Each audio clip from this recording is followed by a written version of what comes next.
Hello everyone, मेरा नाम है एडवोकेट साक्षी ठाकुर। आज हम समझेंगे CPC 9/1908 में अपील के बारे में, जो कि डिफाइन किया गया है अंडर सेक्शन 96 से लेके 112 में। मेनली आज का फोकस हमारा सेक्शन 96 के बारे में ही होगा। बेसिकली अपील वही पर्सन कर सकता है जो एग्रीव पार्टी हो, जिसके अगेंस्ट एक्स पार्टी डिग्री मिली हो, वही नेक्स्ट हायर अथॉरिटी में अपील कर सकता है या फिर नेक्स्ट एपेक्स कोर्ट में। अपील बेसिकली ये होता है कि एक अपील अगर आपकी एक्सेप्ट होती है तो उसमें ये होता है जो आपको जजमेंट वगैरह मिली हुई है कोर्ट की तरफ से, उसको हम सेटिस्फाइड कर सकते हैं, मॉडिफाई कर सकते हैं और रिवाइज कर सकते हैं। जो अपील होती है वो स्टैट्यूटरी राइट होता है, ना कि इनहेरिटेड और नेचुरल राइट नहीं होता है, क्योंकि ये सिर्फ उसी पर्सन को मिलता है जो एग्रीव पार्टी होती है, जिसके अगेंस्ट कोई एक्स पार्टी डिग्री पास की जाए। और इसमें 3 बॉडीज़ होती है, एक जजमेंट और एडमिनिस्ट्रेटिव और एग्रीव पार्टी और रिवाइविंग बॉडी। अपील अगर आप किसी एपेक्स कोर्ट में भी करते हैं या फिर उससे हायर अथॉरिटी में करते हैं तो इसका मतलब ये है कि आपका जो केस है वो तो चल ही रहा है और साथ में ये भी चल रहा है। अपील बेसिकली रिजेक्ट भी हो सकती है और डिसमिस भी हो सकती है। फर्स्ट अपील वो होती है कि जिसमें जो डिग्री जो एंटरटेन हुई है वो ओरिजिनल जुरिसडिक्शन में ही हुई हो, वो फर्स्ट अपील कर सकते हैं। लेकिन first appeal basically high court में भी हो सकती है और डिस्ट्रिक्ट कोर्ट्स में भी हो सकती है, लेकिन जो सेकंड अपील है वो सिर्फ और सिर्फ हाई कोर्ट में ही होगी। और आप फर्स्ट अपील तभी कर सकते हैं जब क्वेश्चंस ऑफ लॉ उसमें मेंशन हो या फिर मिक्स क्वेश्चन ऑफ लॉ आ रहा हो। सेकंड अपील में आप सब्सटेंटिव क्वेश्चन ऑफ लॉ कर सकते हो, तभी हाई कोर्ट में आप अप्रोच कर सकते हो। और इसमें यह है कि 25,000 से ऊपर का केस ही हाई कोर्ट में जाएगा, जो कि सेकंड अपील में जाता है। ये सेकंड और फर्स्ट अपील को डिफाइन किया गया है सेक्शन 112 में, अमेंड हुआ था 2002 में। ये एक तरीके से डिग्री होती है।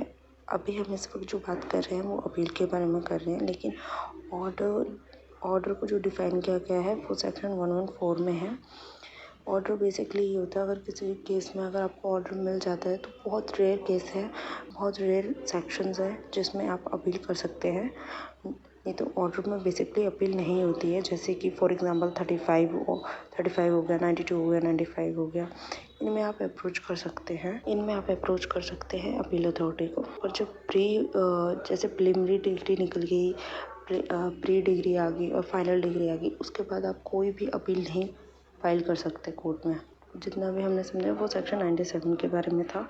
अब हम समझेंगे सेक्शन 96। अपील क्या होती है, अपील कैसे कर सकते हैं और अपील कहाँ नहीं कर सकते हम। अपील में एक तरीके से ओरिजिनल जुरिसडिक्शन होना चाहिए। एक्स पार्टी डिग्री अगर किसी को मिली है या फिर किसी के अगेंस्ट एक्स पार्टी डिग्री हो सकती है, वो एग्रीव पार्टी हो सकती है, ठीक है। और हम किसमें अपील फाइल नहीं कर सकते जब अगर कोई केस का नतीजा निकला है वो आपकी कंसर्न हुआ हो, उसको आप नेक्स्ट एपेक्स कोर्ट में अपील नहीं कर सकते।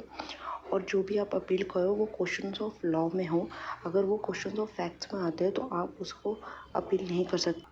10,000 से जो वैल्यू है, अगर वो 10,000 से कम है तो हम अपील में नहीं लाई कर सकते, लेकिन 10,000 से अबव है तब हम अपील में लाई कर सकते हैं। और बेसिकली अगर आपको अपील करनी है तो आपके जो क्वेश्चंस ऑफ लॉ जो आपके उस अपील का बेसिकली वो क्वेश्चंस ऑफ लॉ होने चाहिए, ना कि क्वेश्चंस ऑफ फैक्ट्स। और इसमें लिमिटेशन एक्ट के बेसिस में बताया गया है, जो इसकी टाइम लिमिट है जो कि बाढ़ की गई है वो लिमिटेशन एक्ट में बताया गया है।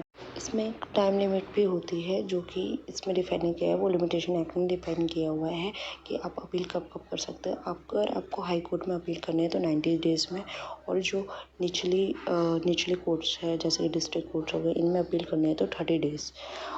आज हमने पढ़ा है सिर्फ सेक्शन 96 के बारे में। आज जो हमने समझा है वो सेक्शन 96 के बारे में पढ़ा है, जो कि अपील के बारे में बताता है। और भी ऐसे इंटरेस्टिंग वीडियोज़ के लिए हमारे चैनल को सब्सक्राइब करो, वीडियोज़ को लाइक करो। Thank you.